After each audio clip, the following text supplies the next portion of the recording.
thumbnail. Think about it. Good afternoon, my friends and family and everyone else. Look at my antique phone. Welcome to Coffee with the Masons, where we throw away Throwback Thursday. This is a phone. Wait. Watch. That's how you used to get the numbers to go through back in the day. Took you forever to dial. By the time you were finished dialing, you forgot what you were going to say anyway. So, I'll tell a funny story about this phone. Not this phone, but phones of this nature tomorrow. It's foreshadowing. Foreshadowing. I've heard of that. Yeah. We just talked. Yeah, anyway. Welcome to Coffee with the Masons. We're the Masons and coffee. What else are we talking about? Well, we talk pumpkin spice. Not all things recovery, but some things recovery. Today we are going to cover. It's over there. I see that evil thing. We're going to cover something pumpkin spice. One of the many tools of the devil, I might add. And we're going to talk about illness. Don't do it. Don't do it. If you heard my pumpkin spice song, that was one of the things that we bought. Yeah. When I made that song up. Yeah, don't do it. Yeah. I told you we bought everything pumpkin spice. Who in the world makes a pumpkin spice cupcake? That is un-American, and they should be exiled. Patmos. Wait. We got some more pumpkin spice. Try not to. I give it. All I did with these was dump one or two in my coffee cup just to see if it adds some flavor. Whereas what I did with them, I dumped one or two in the cat box to see if it added some flavors. Yeah, just saying. Oh, so here we go. Recovery tip on Recovery Thursday. Oh, no. What is this? On Fire Thursday? Well, we're going to call it, today we're going to call it Throwback Thursday, but this is usually Big Thursday where, if you don't know, if you watch the video, if you don't know, I go to my group, I say small group, it's getting bigger and bigger, every Thursday, and what we discuss, 9 times out of 9, it applies to my life directly, so I like to share some of it when I get home. Today we talked about illness. Now, illness is not something you would think that would tie into recovery or relapse. Think that. But when I'm done with this, you may. A lot of times people use illness, and I think I've even done it, as a justification that led to their relapse. I know you're asking yourself, how in the world does that happen? Okay. How in the world does that happen? What do you do when you get sick? I know what I do anyway. Sit around in the chair, lay on the couch. I don't do anything. I'll lay in the bed. And I was thinking people get hydrocodone cough syrup. Well, that happens too, but the idle time, and then all that time to think could potentially lead to a relapse. If I'm sitting there on the couch not doing anything but thinking, I'm going, maybe when I was using, I didn't feel so bad all the time like this. Maybe I should go use again. Or say you're laying in the bed, recovering in the bed from your illness. Some people associate that with recovering from using. Maybe if they go to a rehab or something, they have to stay in the bed when they're drying out.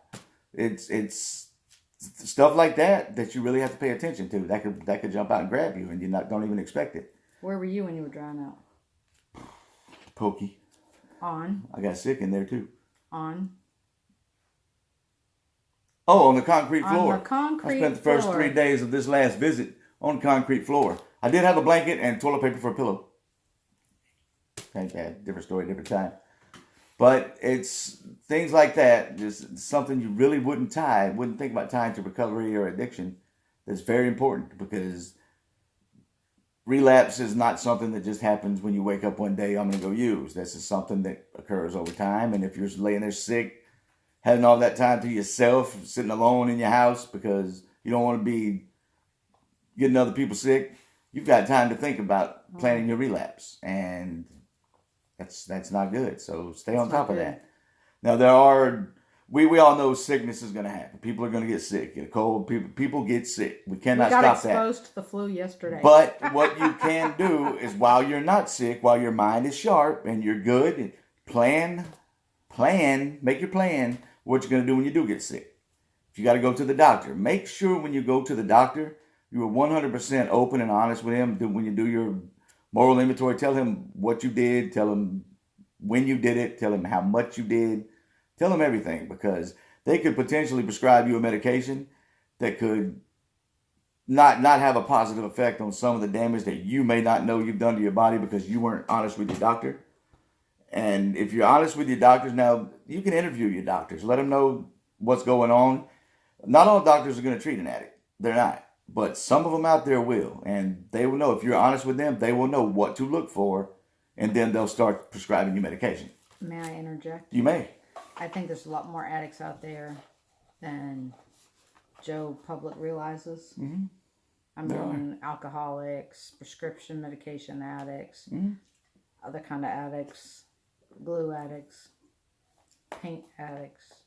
What else do people get addicted? Chocolate, power. Food addicts, I mean, look at all the diabetics in this country. I mean, there's a whole lot of people that use food. Your sister did that. She used food as an addiction. Yeah, she did. She was an addict to food. Yeah, she was. Yeah. So now some of the things you can do to prevent or maybe build up your immune system: change your diet, watch what you're putting in your body, exercise. And I hadn't been big on exercising, but I have decided that I'm going to give it a shot. Yesterday, when I was out splitting wood, I've got 2 wood splitters. I've got an electric one and a hydraulic one. I left both of them alone and picked up the old trusty hand splitter. And I went to town on it. I realized this morning I was no longer 18, but I'm going to keep doing that. Did you leave it out in the weather? Or did you No, I did not. I bring my tools inside now, young lady. Since last week? Well, see, I'm on the road to recovery. Good. That's good. I like Organized. Organized thoughts, organized life. Yes. But yeah, I'm paying for it a little bit today. I had trouble putting my shirt on this morning, but I got it on, and I'm going to continue to do that because maybe I'll feel better and won't get sick as much. Mm-hmm. Okay. Might even lose a pound or 2. I'm still wearing my stretchy pants, though. I love these things. All right. So, there you go. Yesterday, I was triggered about something. It was moderately irrelevant, like relevant but not relevant. And I didn't accuse, but I told him, listen, I found this and I have a problem with it because there's no receipt. He went to go pay a bill and didn't save the receipt. And when I found a stamped envelope that hadn't been mailed off, which is highly uncharacteristic of him, I had a problem. So 2 things. That's why we took off yesterday. I wasn't in the right frame of mind. And 2 positive things came out of me being triggered. And I didn't really melt down, but I kind of was heading that way. And Satan's attacked us a lot. So I know enough now to just back away and calm down and try and figure out a solution. So what positive things? 2 positive things that came out of yesterday. I know one is, but maybe you're talking about the second thing I am. Yeah. But the first thing was, I have never really dealt with anger well at all. Somebody confronted me, I would lash out in a heartbeat. I would say things that maybe just to be hurtful, but react with just violent anger. I mean, not physical violence, but just anger. And yesterday, I didn't get mad. You de-escalated. I went and breathed a little bit. Went and done some things in the bedroom back there. I was cleaning up and did some breathing exercise. Like I said, did some thinking, and I came back in and we sat down and had a calm conversation. You de-escalated, and when you did, because a lot of times when you were using, you would ramp up. And the more you ramped up, the more I knew I was right. Mm-hmm. This time he de-escalated. And the more he calmed down, the more I realized maybe I'm wrong. Or maybe it warrants further investigation before we have a problem. His de-escalation almost made it neutral. And that was incredible. And that was the first time I'd ever seen you do that. After 5.5 years. Scared the crap out of me. Torture. I mean marriage. 5.5. Same thing. All right, what was the other thing you decided? The other thing I decided was to avoid any type of incidents involving money or receipts or anything in the future. And I didn't put a time stamp on this, but I am putting a time frame on it now. For the next 365 days, starting yesterday, I'm going to keep a down to the penny, including receipts and everything, money journal. If I buy 79-cent cup of coffee somewhere, it's going to be written down to the penny, and the receipts are going to be visible. And if she has any issues or she wants to look, it's going to be there for her looking. It'll help him manage. I mean, he didn't manage money at all when we got together. He's slowly come along into adulting. Then when he started using, there was a lot of financial infidelity.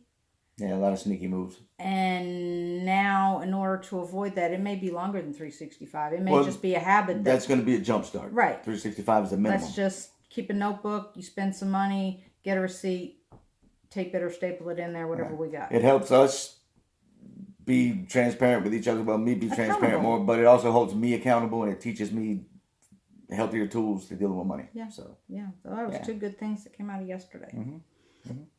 All right. Yeah. I enjoyed it. Anything else?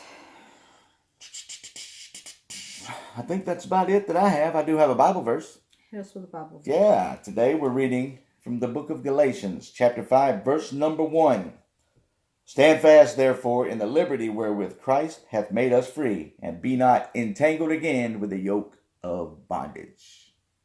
Drugs are bondage. Sin in itself is bondage. We're slave to Debt sin. is bondage. So I know that I have faith knowing that I've been set free from bondage. It's good. It's good. All right. Thanks for watching. Like, share, subscribe, comment. Share, subscribe. A rotary phone story tomorrow. You should bring a story tomorrow. I think I may bring a story tomorrow. Yeah. Well, tomorrow will be story day, for want of a better topic. Friday's Fables. Woohoo! Oh, no. All right. Thanks, y'all. God bless you guys. Have a good day.